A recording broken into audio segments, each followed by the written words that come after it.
نحمده ونصلي على رسوله الكريم أما بعد فأعوذ بالله من الشيطان الرجيم بسم الله الرحمن الرحيم اعلموا أنما الحياة الدنيا لعب ولهو وزينة وتفاخر بينكم وتكاثر في الأموال والأولاد كمثل غيث أعجب الكفار نباته ثم يهيج فتراه مصفرا ثم يكون حطاما وفي الآخرة عذاب شديد ومغفرة من الله ورضوان وما الحياة الدنيا إلا متاع الغرور صدق اللہ العظیم۔ معزز سامعین، آج کے درس عقائد میں ہم سائنس اور اسلام کے درمیان جو نسبت ہے اسے جانیں گے، جو تعلق اور رشتہ ہے اسے سمجھیں گے اور اس کے ریلیشن شپ کو سمجھیں گے۔ دراصل جب یہ ساری بحث ہمارے سامنے آ جائے گی تو ہم اس نتیجے پہ پہنچیں گے کہ سائنس کا درجہ وسیلے کا ہے اور اسلام مقصود ہے۔ تو آئیے دیکھتے ہیں۔ اصل میں جب ہم غور کرتے ہیں تو جو عناصر اربعہ، جو مادہ ہے جس سے انسان بنا ہے، اور اسی طریقے سے اس دنیا میں جو 4 عنصر ہے، مٹی، آگ، پانی اور ہوا، یہ جو مادہ ہے، تو انسان کی جو باڈی ہے، جو بدن ہے، یہ اسی سے بنا ہوا ایک ڈھانچہ ہے، اور اس ڈھانچہ کی جو زندگی ہے وہ روح سے ہے، اور روح اسے زندہ رکھ کر اپنے علوم و کمالات کو اسی کے ذریعے عملاً نمایاں کرتی ہے۔ یعنی جب تک روح ہے انسان کے اندر تو اس کی باڈی جو ہے اس کے ٹیلنٹ، اس کے علم کو، اس کے نالج کو ظاہر کرتی ہے، کہ ریسرچ کے ذریعے سے، اسی طریقے سے کہیں وہ اسپیکر ہوتا ہے تو اس کے ذریعے سے، کہیں انجینئر ہے اس کے ذریعے سے، ڈاکٹر ہے تو اس کے اندر جو اس کے کمالات ہیں، تو یہ روح اس باڈی کے ذریعے سے اس کمالات کو ظاہر کرتی ہے۔ تو بدن جو ہے یہ کمالات روح کے ظہور کا ایک ذریعہ اور آلہ ہے۔ اس باڈی کے ذریعے سے جو روح کے اندر جو طاقت ہے، جو ہنر ہے، جو کمال ہے، وہ انسان اس کو ظاہر کر پاتا ہے۔ تو چنانچہ روح اپنے مقررہ عمل سے، اسی طریقے سے جو روح کا جو ایک کام ہے، جب وہ اس سے فارغ ہو جاتی ہے، اس کو کر لیتی ہے، تو پھر جب اس مقام معلوم تک پہنچ جاتی ہے جو ازل سے اس کے لیے طے شدہ تھا، جب ہی اس ڈھانچہ اور وسیلہ کو روح سے جدا کر دیا جاتا ہے۔ جب اس ڈھانچے میں روح کا جو کام تھا وہ کر چکی ہوتی ہے، تو پھر روح کو اس ڈھانچے سے، اس جسم کے پنجرے سے اس کو آزاد کر دیا جاتا ہے۔ تو پھر کیا سمجھ میں آیا کہ جسم حقیقتاً فاعل نہیں بلکہ محض قابل ہے۔ یعنی ہماری جو باڈی ہے یہ ڈوئر ہے، نہیں ہے، بلکہ یہ ڈوئر نہیں ہے، بلکہ یہ صرف یہ کیا ہے، ایک کیپیبل ہے، یہ فاعل نہیں ہے، یہ بس محض ایک قابل ہے، اور اصل نہیں ہے۔ باڈی یہ اصل نہیں ہے بلکہ یہ ذریعہ ہے، اصل تو روح ہے۔ تو جب جسم کو مستقل مقصودیت کا درجہ دے دیا جائے تو یہ فی الحقیقت لاشا کو مقصود بنا لینا ہوتا ہے۔ یعنی جب اس باڈی کو ہی ہم سب کچھ سمجھیں اور اصل اسی کو سمجھیں اور اسی کے اوپر ساری محنت ہو، تو یہ ایسا ہوگا جیسے کہ لاشا، یعنی جو لاش ہے اسی کو ہم نے مقصود بنا لیا۔ اور اس جسم کا انجام کیا ہوتا ہے ہم دیکھتے ہیں۔ روح کے نکلنے کے بعد اس جسم کو اگر تھوڑی دیر بھی رکھ لیا جاتا ہے اور صحیح سے انتظام نہیں کیا جاتا تو یہ سڑنا گلنا شروع ہو جاتا ہے، اور اس کی بدبو دماغ کو بھی پراگندہ کر دیتی ہے۔ اور جبکہ سائنس کا موضوع جو ہے یہی جسمانیت اور مادی چیزیں ہیں، جو بھی حیوانات، نباتات اور جمادات ہیں، یہ سب کے سب کیا ہے، مادی چیزیں ہیں، اور مادیت ڈھانچہ اور وسیلہ سے زیادہ حیثیت نہیں رکھتی۔ جتنی بھی چیزیں ہیں صرف ایک باڈی کی حیثیت ہے، ان کے اندر مطلب کوئی مقصودیت نہیں ہے، کوئی اصل نہیں ہے۔ تو خود بخود یہ مسئلہ حل ہو گیا کہ سائنس کے تمام کرشمے بھی اصولاً وسائل سے زیادہ کوئی وقت نہیں رکھ سکتے، تو ان کا درجہ جو ہے ایک وسیلے کا ہے، اس سے زیادہ اس کی کوئی اہمیت نہیں ہے۔ اور جبکہ اسلام کا موضوع اصالتاً روحانیت اور روحانی افعال ہے، اور روح یہی اصل ہے، تو یہ بھی خود ہی واضح ہو گیا کہ اسلام کے جتنے بھی امور ہیں وہ مقصودیت کے درجے سے کسی طرح نہیں گر سکتے۔ اسلام نے جو کچھ بھی کہا ہے وہ مقصود ہے، اور اس سے اس کا کوئی درجہ کم نہیں ہو سکتا۔ ان دونوں صورتوں کے ملانے سے یہ نتیجہ صاف نکل آتا ہے کہ جیسے بدن روح کے لیے وسیلہ عمل ہے،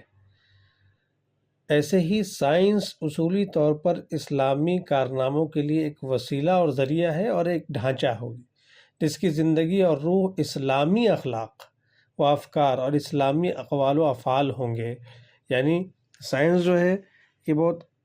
اچھی چیز ہے، لیکن پھر بھی وہ کیا ہے، ایک ڈھانچہ ہے، اور اس کی خوبصورتی اسی وقت ہے جب کہ یہ اس کے اندر اسلامی اخلاق کی روح ہو، اسلامی افکار کی جان اس کے اندر ہو اور اسلامی اقوال و افعال اس کے اندر ہو، تب تک تو وہ بہت بہتر ہے، بہت یوزفل ہے اور بہت مفید ہے۔ لیکن اگر یہ روح اس ڈھانچے میں نہ ہو تو جیسے جسم سے روح نکل جاتی ہے تو جسم گلنا سڑنا شروع ہو جاتا ہے، تو سائنس کے اندر اگر اسلامی اخلاق اور افکار اور اسلامی اقوال اور افعال نہیں ہیں تو یہ بھی بدبو مارنے لگے گا، اس لیے کہ اسلامی اخلاق ہی وہ اخلاق ہے جو دوسرے کے فائدے کے بارے میں بتاتا ہے کہ آپ کا تھوڑا اپنا تو نقصان برداشت کر لو لیکن دوسرے کو فائدہ پہنچاؤ۔ یہ نظریہ اسلام دیتا ہے۔ اسلام یہ نظریہ دیتا ہے کہ آپ کی ذات سے کسی کو تکلیف نہیں پہنچنا چاہیے۔ اسلام یہ نظریہ دیتا ہے کہ کسی کو ناحق تکلیف نہیں ہونا چاہیے۔ اسلام یہ نظریہ دیتا ہے کہ کوئی مجبور ہے تو آپ اپنے جان سے اس کی مدد کیجیے، اپنے مال سے اس کی مدد کیجیے۔ تو یہ سائنس کی جو ترقیات ہے، اسلام کی تعلیمات اور سائنس کی ترقیات جب مل جائیں گی تو یہ انسان کے لیے مفید ہوگی۔ لیکن اگر سائنس اسلامی اخلاق اور افکار سے خالی ہو جائے اور اس دنیا کو، اس مادے کو ہی اصل مان لیا جائے، تو مقصود بنا لیا جائے، تو پھر انسان اس مادے کے حصول کے لیے، اس کو حاصل کرنے کے لیے پھر انسان کا دشمن ہو جاتا ہے، جیسا کہ آج ہم دیکھ رہے ہیں کہ اپنی سہولت کے لیے، اپنے بینک بیلنس کے لیے، اپنے مکان بنانے کے لیے، اپنے دکان بنانے کے لیے، اپنے ہر طرح کے عیش و عشرت کے سامان کے لیے انسان دوسرے کی پرواہ نہیں کرتا ہے۔ ایک غریب آدمی تڑپ تڑپ کر جان دے دیتا ہے، لیکن جب تک اس کی فیس موٹی رقم نہیں ہوتی ہے اس کا علاج نہیں کیا جاتا ہے۔ کتنی چیز دیکھنے میں آئی ہے کہ لوگ پیسے کے لیے بچوں تک کی کڈنیاں بیچ دیتے ہیں، بچوں تک کو ذبح کر دیتے ہیں پیسے کے لیے۔ ایک دوست کا جو کبھی جگری ہوا کرتا تھا، اس کا دھوکہ دے کر کے اس کو مار دیتا ہے۔ لیکن یہی اگر ہم اس کو ذریعہ سمجھیں گے، سائنس کو اور مادے کو، اور روح اصل اور اسلامی تعلیمات اصل ہوگی، تو ہر بنیاد پر ایک دوست جو ہے وہ دوسرے کا کام آئے گا۔ جیسے صحابہ کی جو صفت تھی، یؤثرون علی انفسہم ولو کان بہم خصاصہ، کہ خود ضرورت مند ہونے کے باوجود دوسروں کو ترجیح دیتے تھے۔ خود پیاس لگی ہوئی ہے لیکن بازو سے آواز آئی تو اپنے پیاس کو برداشت کر کے دوسرے کو پانی دے دیا۔ تو اس بات کو سمجھیں کہ سائنس مفید ہے لیکن وہ ایک وسیلہ ہے، وہ ایک ذریعہ ہے، اور اصل چیز جو ہے وہ اسلام ہی ہے۔ تو سائنس اور اسلام، یعنی سائنس جب تک اسلام کے تابع رہے گی، اسلام کے سائنس کے ڈھانچے کے اندر اسلام کی روح، اسلام کی تعلیمات، اسلام کے اخلاق اور افکار جب تک رہیں گے تب تک وہ انسانیت کے لیے مفید ہے، ورنہ یہ ترقی کرنے کے باوجود بھی نقصان کے علاوہ کچھ نہیں ہے۔ چنانچہ ایسے ہی سائنس جس کا حاصل صرف یہ بنا دیا عیش پرستی ہو محض، اور عناصر اربع کے خزانوں کو، یہ جو چار چیزیں ہیں، آگ، پانی، ہوا اور مٹی، یہ سب سے بڑے خزانے اس دنیا میں، کو بلا دینی روح کے استعمال میں لانا ہے، اور جسے اصطلاح میں دنیاوی زندگی پکارا جاتا ہے۔ لیکن ابھی تو یہی ہے کہ روح کے بغیر اس کا استعمال ہے، جس کو ہم لوگ دنیاوی زندگی کہتے ہیں۔ قرآن کی زبان میں یہ صرف لاشا بے جان اور چند دن اپنی سطحی چمک دمک اور زینت دکھا کے خاک کا ڈھیر ہو جانے والا لاشا ہے۔ اس طریقے سے تھوڑے دن انسان کی جو یہ باڈی ہے یہ خوب چمکتی دمکتی ہے، پھر اس کے بعد اس پر بڑھاپا طاری ہوتا ہے، اور پھر جب روح نکل جاتی ہے تو سڑنا گلنا شروع ہو جاتی ہے۔ تو اسی طریقے سے یہ سائنس کا جو موضوع ہے وہ مادہ ہے، اگر اسی کو سب کچھ سمجھ لیا جائے تو پھر وہ سڑ گڑ کر کے تھوڑے دن کے لیے وہ عیش و عشرت کے سامان ہے، اور اس کے بعد وہ بدبودار چیز ہے۔ تو بس جس کے پاس بھی عقل ہوگی وہ اس دنیا پر ریجھے گا نہیں، اپنا سب کچھ لٹائے گا نہیں۔ تو اسی کو قرآن مجید نے کیا کہا، اعلموا انما الحیاۃ الدنیا لعب ولہو وزینۃ وتفاخر بینکم، تم خوب جان لو کہ دنیاوی زندگی جو ہے محض ایک کھیل تماشا ہے، اور زینت اور باہم ایک دوسرے پر فخر کرنا ہے، وتکاثر فی الاموال والاولاد، اور اموال و اولاد میں ایک دوسرے سے اپنے کو زیادہ بتلانا ہے، کمثل غیث اعجب الکفار نباتہ، جیسے میں بارش کی اس کی پیداوار کاشتکاروں کو، کسانوں کو اچھی معلوم ہوتی ہے، ثم یہیج فتراہ مصفرا، پھر وہ خشک ہو جاتی ہے سو تو اس کو زرد دیکھتا ہے، ثم یکون حطاما، پھر وہ چورا چورا ہو جاتی ہے۔ تو بہرحال اس غیر ضروری تعیش یا تعیش محض اور جمع وسائل کا نام آج دنیا میں انسان جمع کیے جا رہا ہے، ہر طریقے کے ذرائع جو ہیں، بہترین گاڑیاں، مکان اور ساری چیزیں، پراپرٹی پہ پراپرٹی، عیش و عشرت کے سارے سامان، الیکٹرانک چیز لے لیں، فرنیچر کی چیز لے لیں، اسی طریقے سے صرف اس کو جمع کیا جا رہا ہے۔ تو یہ ایسا نہیں ہے کہ بھائی یہ منع ہے، ممنوع ہے، یہ اس وقت ممنوع ہے جب اس کو اصل بنا لیا جائے اور اسی کو مقصود بنا لیا جائے، لیکن اس کو ذریعہ بنا کر کے اسلام کو اصل بنا کے رکھا جائے اور ہم دنیاوی چیزوں کو اسلام کے احکامات اور اس کے دائرے میں رہ کر کے استعمال کریں، تو یہ ہمارے لیے مفید ہے، مضر نہیں ہے۔ تو بہرحال اسی طریقے سے کیا کہا گیا کہ الدنیا دار من لا دار لہ ولہا یجمع من لا عقل لہ، کہ دنیا جو ہے نہ گھرے کا گھر ہے، یعنی جس کے پاس گھر نہیں ہے کہیں، اسی کا گھر ہے، یعنی جن کے پاس دنیا کے علاوہ کوئی اور تصور ہی نہیں ہے، جو سمجھتے ہیں کہ دنیا ہی سب کچھ ہے، اس کے علاوہ اور کوئی جہاں ہی نہیں ہے، بس یہی ایک جہاں ہے، تو اس کا تو یہ گھر ہے، اور اس کی جمع پر وہی لوگ پڑھتے ہیں جس میں عقل کا نشان نہیں ہے، لیکن ہم کو معلوم ہے کہ ہم کو اس دن چلے جانا ہے، اور کب جانا ہے یہ بھی نہیں معلوم ہے، تو ہم کو جہاں جانا ہے وہ اصل زندگی ہے، تو اس کی تیاری یہ اصل تیاری ہے۔ اسی کو کہا کہ بہرحال حسی، عقلی اور نقلی طور پر محسوسات ہے، عقل سے ہم دیکھیں، اسی طریقے سے نقل میں ہم دیکھیں، قرآن و حدیث میں دیکھیں جو چیز ہے، یہ واضح ہو جائے گا کہ جس طرح جسم اور مادہ روح کے لیے وسیلہ عمل ہے، خود مقصود اور اصل نہیں ہے، اسی طرح مادی تصرفات جس کا نام کیا ہے، سائنس ہے، یا روحانی تصرفات کے لیے جن کا نام اسلام ہے، اصولاً محض وسیلہ اور ذریعہ کا درجہ پیدا کر سکتے ہیں، خود مقصودیت کی شان کبھی نہیں پیدا کر سکیں گے۔ اور ظاہر ہے کہ جب سائنس وسائل میں سے ہوئی تو پھر یہ ایک عقلی اصول ہے کہ وسیلہ مقصود کی ضرورت سے اختیار کیا جاتا ہے،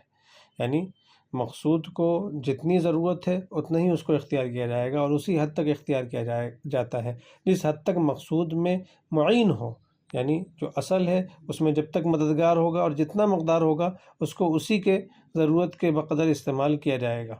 بقدر، ورنہ بالرسالہ اس میں انہماک رکھنا، یعنی اسی میں ڈوب جانا، اسی میں غرق ہو جانا اور مقصودیت سے ہٹ جانا، یہ مقصودیت کے شان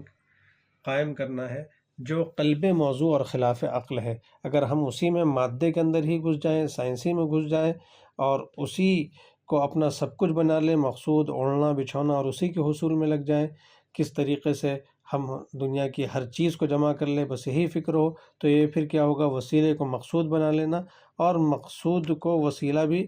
کی حد تک بھی نہیں چھوڑنا، تو یہ قلب موضوع یعنی چیز کو پلٹ کر کے رکھ دینا ہے۔ اسی لیے عقلاً ہی یہ بھی واضح ہوا کہ مقصود اصلی یعنی دین سے جدا رہ کر سائنس محض میں انہماک پیدا کرنا کوئی عاقلانہ فعل قرار نہیں پا سکتا، یعنی دین کو چھوڑ کر اور دین کے احکامات کو چھوڑ کر صرف ریسرچ میں اور سائنس ہی کو اپنا محور بنا لینا، اسی میں منہمک ہو جانا، ڈوب جانا، یہ عاقلانہ فعل قرار نہیں پا سکتا۔ اسی وجہ سے اتنے ریسرچ کرنے والے اور جنہوں نے سائنس کو اپنی پوری زندگی دے دی، تو کیا وہ خود اس دنیا میں زندہ رہ پائے؟ نہیں، ریسرچ کرنا بہت اچھی چیز ہے، آپ کریں، لیکن جو اسلام کی تعلیمات ہے اس کو سامنے رکھتے ہوئے کریں، جب اس کا مقصود ہے عبادات ہیں، معاملات ہیں، معاشرت ہیں، اخلاق ہیں، حقوق ہیں، ان تمام چیزوں کے ادائیگی کے ساتھ ساتھ، بلکہ وسیلے کی حد تک اور بمقدار ضرورت ہی اختیار کرنا دانائی اور عقل مندی ہے۔ اسی لیے دنیا، سائنس اور محفل، چار عناصر کے تصرفات کو اسی حد تک حاصل کرنے کی اجازت زبان نبوی پر دی گئی ہے جس حد تک مذہبی مقاصد میں ان کی ضرورت ہے۔ تو سائنس کو ہم کتنا حاصل کر سکتے ہیں؟ جتنا وہ ہمیں مذہب کے مقصد تک وہ ہمارے لیے معین اور مددگار ہو سکتی ہے اتنا ہی، لیکن ہم اس میں اس قدر منہمک ہو جائیں کہ ہم